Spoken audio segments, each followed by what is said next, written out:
jaz vendarle mislim, da je kar nekaj predlaganih rešitev neustreznih.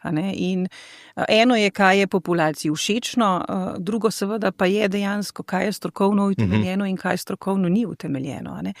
Tako da jaz mislim, da je tudi to velik izziv.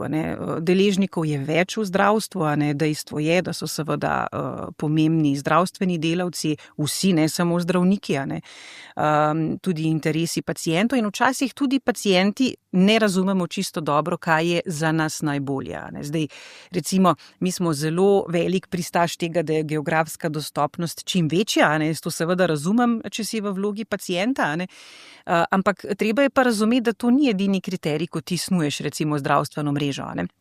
Zelo pomemben kriterij je tudi, ali pa jaz mislim, da je še pomembnejši kot samo geografska dostopnost, je kakovost, ki je pa pogosto vezana tudi na optimalno velikost izvajalcev.